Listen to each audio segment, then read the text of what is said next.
So hello and welcome back to another banknote video. Today on Gourmet Coins and Banknotes I have a bulk lot of Austrian banknotes. So first you need a little bit of context of the history. So what I have here is 20, 100 and 1000 krone.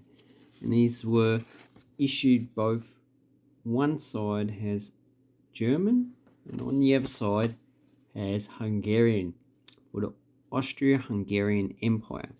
These 1000 kronen are just German, so these are just issued in Austria in about 1919. So the Austria-Hungarian krone was issued in 1892, and these are exchangeable in gold. So if you know German or Hungarian, these should have some information about them being exchanged in gold. So here we go, Metalle Geld, gold in German, and it has Wien, so Vienna, the 2nd of January 1913. And here we have Budapest. So these were issued in Bex, 13 January 2nd 1913. So two different places. So Austria was pretty much divided into Austria and Hungary, and then there were some other territories which were administrated by either the military or one or two of these, Austria or Hungary. So the exchange rates at the time, 1 krone equaled 105 francs. So francs is the current currency, and if we use inflation of Switzerland, so 1 franc now, back then, is equivalent to roughly 10 francs now. So inflation, as far as I know, with the statistics, you can check it on the Swiss statistic portal. Maybe I'll leave a link down below. Inflation in Switzerland is not as great, but by 1918 you needed 2000 krone equals 1 Swiss franc. So that's pretty much a 1-to-1 exchange rate to 2000 to 1 exchange rate. So that's hyperinflation for you. And these banknotes have Austria, Deutsch, Österreich, so German, Austria. If you get one with an overstamp of a Hungarian, which is a circular red stamp, and I don't have any here, that will be on the Hungarian side, and those ones are issued in Hungary. But these ones were all issued in Austria that have this overstamp. If they don't have the overstamp, then they were issued in either any place in Austria or Hungary before the end of the First World War. So these ones have a generic figure of a woman. Then we have the coat of arms of Austria on this side. 20 Kronen, 20 Kronen. And on this side, we have the coat of arms of Hungary, which is quite different. Pretty similar to the coat of arms I use now. And another portrait of a woman. And this is beautiful because it got, you got blue into red into blue. And it's just quite a nice banknote. So this one here I'll probably keep. I don't have the 100 kronen. So the purchasing power back then, using Swiss exchange rates, about $1,000.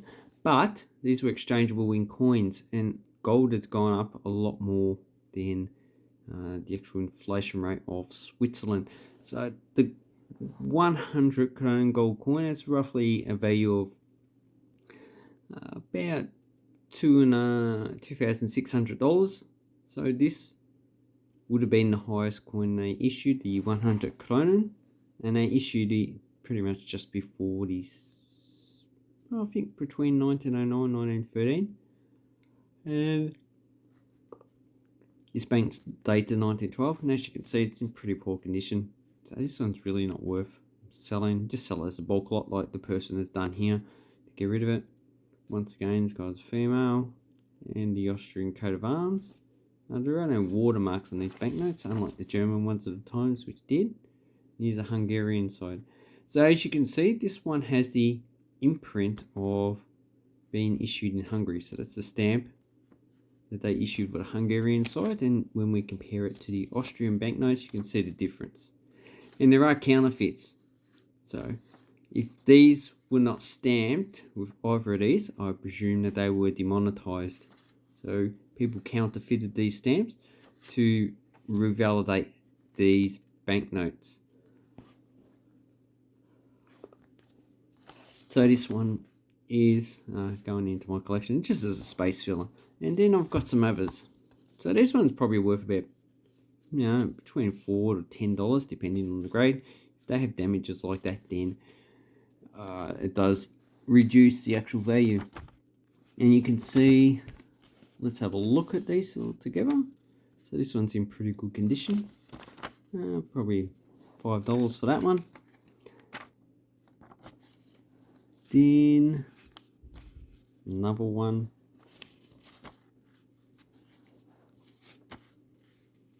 So as you can see, this one has a tear in the middle, has writing on it, so that actually reduces its value quite a lot. This one has tears on the end. It's probably not even $1 for that banknote. So pretty much sell them as a bulk lot. I just really wanted just one of these banknotes for my collection. The rest, I'm not really interested in keeping. Yeah, but a lot of them are quite good. I know, it's just something. Getting a whole bunch of banknotes and then just holding them and just saying, well, these used to have an equivalent value of about $200. Or about $250 back in the time. If you're talking about the gold coin, you're probably talking about $500. So that is very interesting. There's been a disconnect between the inflation rate and the actual value of gold. So, or the official inflation rate. So it just shows you that gold pretty much retains its value, but the inflation rate's subject to, our whims of what we want to put in the exchange rate and exclude from it. And then you got gold. The paper value of gold is also artificially controlled too. So really we don't know what the actual value of this will be. It was just a true free market. But we've seen if we do have a true free market, people also take advantage of that as well. So yeah, this one's in pretty good condition. Yeah, so they do take advantage of free market. They try and corner it. If there's no regulations, so pretty much what they'll try and do is they'll try and corner the market. And then once they've gotten rid of the competition, they'll just try and increase the prices. Because businesses are out there to make money, so make this type of stuff. They're not there as social enterprises, unless it's a community-run organisation, which most of them are not. So these look like they're all issued in Austria. Deutsch Österreich. And you can also get ones with the stamp up the top there, which are, I think they're issued at a different date. And in 1920, I believe their banknotes were replaced with the Austrian issue. So now we have the 1,000 kronen. So there was no coin issued for 1,000 kronen, but if we're talking about the gold value, then these would have a gold value of about 26,000. So remember, this one was 2,600 in the actual gold price. This one would have been 26,000. But if you use the Swiss inflation, which is a lot simpler than the Austrian, because you have to take into account the hyperinflation, then you're talking at least $10,000. So this had equivalent value of between $10,000 and $26,000. So it's quite a lot of money for back in the day. And currently these banknotes, probably in this condition, probably not torn, probably $5 if it's torn like that. Talk about uncirculated, talk about probably $100. But if it's a really good note, see this one's quite nice. And you can see a lot of them have folds there and there, because you know your wallet's only so big. So this is too big for any wallet of any time period, so you'd need to fold this to put it in your wallet. And as you can see, these ones are all in German. There's also other ones that just have a pattern on the background, and there's other ones with a Hungarian too. So these ones this one's quite nice. This was probably at least $15 to $20. We got series, so that's the series there. And here we have SCAM. This seemed to be pretty much lettering, and here's a number series as well. So, and these are all dated 1902. So if I took these back to 1902, how much will I have here? These four will be equivalent to like $100,000. And this one, it's not overstamped, so this probably was demonetized in 1918. And so it was issued in Austria. Oh no, there's the extra stamp. No. So if it doesn't have any stamp, it was issued in Austria-Hungary, but it should have the German on the other side too.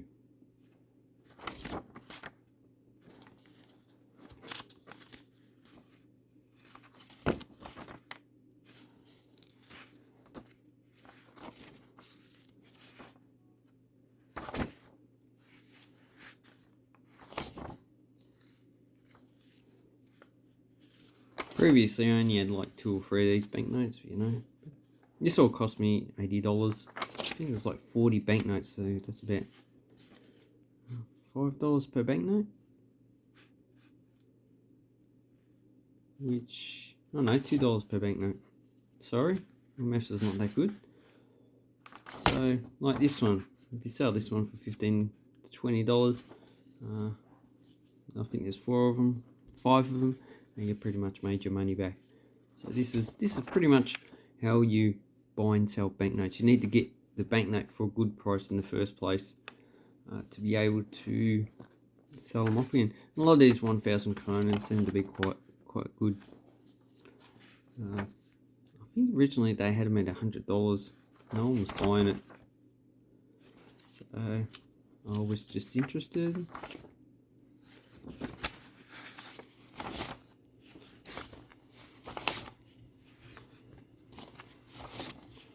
See, none of these have a Hungarian. So, if we take into account is equaling $10,000, how much would I have? 10,000, 20,000, 30,000, 40,000, 50,000, 60, 70, 80, 90, 100, 100,000, 110, 20, 30, 40, 50, 60, 70, 80, 90, 200, so 230,000, 23 banknotes. So that probably would have been enough to buy a house back then. And houses are in a pretty much of a bubble. And these, you know, being about $200 each. 1, 2, 3, 4, 5, 6, 7, 8, 9, 10, 11, 12, 13, 14, 15. So that's at least $3,000 worth there. But anyway, the value's not that these days, which is pretty pity. So someone needs to invent a time machine, buy a stack of these banknotes, go back, set yourself up. Anyway, thank you very much for watching. Have an awesome coin and banknote collecting time, and take care. Thank you. Check out my website. I've got some good stuff on it. Thank you and goodbye.